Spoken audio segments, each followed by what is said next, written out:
नमस्कार किसान भाइयों और बहनों। आज हम सभी कृषि वानिकी प्रणाली के बारे में कुछ परिचर्चा करेंगे।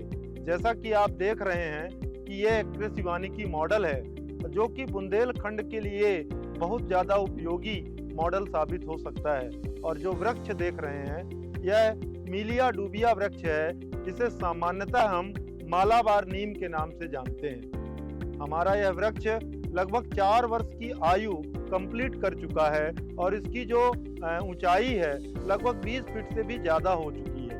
तो यह वृक्ष जो है वह कम समय में ही तेजी से वृद्धि करने वाला वृक्ष है और कम समय में किसान को ज़्यादा मुनाफा निश्चित रूप से दे सकता है। हमने इन वृक्षों का रोपण जो है वह 3 विभिन्न दूरियों पे किया है। जैसा कि हम देख रहे हैं 5 मीटर, 4 मीटर और 3 मीटर। 5 मीटर की जो दूरी है उसमें सूर्य का प्रकाश थोड़ा ज़्यादा प्राप्त होता है, 4 मीटर में अपेक्षाकृत कम और 3 मीटर की दूरी में सूर्य का प्रकाश और कम हो जाता है, किंतु वृक्षों की संख्या ज़्यादा होती है। कृषि वानिकी प्रणाली में वृक्ष से वृक्ष की दूरी का एक बहुत बड़ा अर्थ निश्चित रूप से निकलकर सामने आता है। अगर हम इन वृक्षों की निरंतर कटाई एवं छटाई सुनिश्चित करें तो ये पेड़ की बढ़वार भी ज़्यादा अच्छी होती है, उसका तना ज़्यादा मजबूत होता है और वह पेड़ ज़्यादा अच्छी तरीके से विकसित होकर बहुत अच्छा मुनाफा किसान भाइयों को दे सकता है। अगर हम अंतः फसल की बात करें तो शुरुआत के वर्षों में जब हमारा यह वृक्ष छोटा था तब हमने दलहनी फसलों को मुख्य रूप से लिया था। दलहनी फसलों का उत्पादन भी हमें बहुत अच्छी तरीके से निकल कर आया है। अब जब वृक्ष हमारे बड़े हो गए तब हमने अपने फसल का चयन परिवर्तित कर दिया, क्योंकि छाया ज़्यादा निर्मित होने लगी और जब वृक्ष से वृक्ष की दूरी 3 मीटर है तब और ज़्यादा छाया निर्मित होने लगी। तब हमने ऐसा चयन किया कि ऐसी फसलें जो छाया में अच्छी होती हैं, जैसे कि कंदीय फसलें, जिसमें कि अदरक बुंदेलखंड की एक बहुत ही महत्वपूर्ण फसल है, उसको हमने अपने फार्मिंग साइकिल में कृषि वानिकी मॉडल में अंतः फसल के रूप में दिया।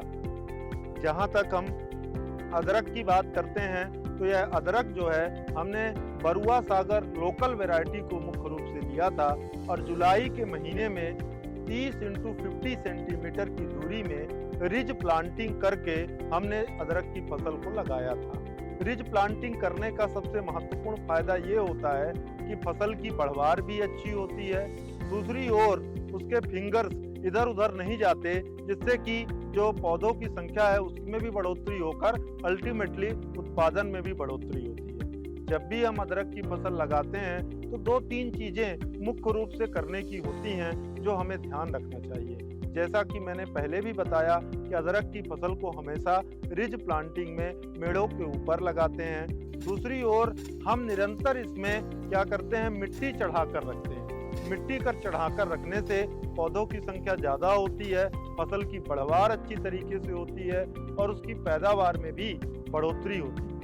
बुंदेलखंड क्षेत्र में जो अदरक का औसत उत्पादन देखा गया है लगभग 15 से 20 टन पर हेक्टेयर की दर से अदरक का उत्पादन ले सकते हैं। कृषि वानिकी प्रणाली का यह हमारा दूसरा महत्वपूर्ण वृक्ष है, जिसे हम कदम्ब के नाम से भी जानते हैं। इसमें भी हमने अदरक की फसल को लिया है, जिससे कि कृषि वानिकी प्रणाली में अंतः फसल के साथ साथ कदम से भी किसान अच्छा मुनाफा कमा सके और एक विकसित रूप से अपनी आजीविका को सुनिश्चित कर सके।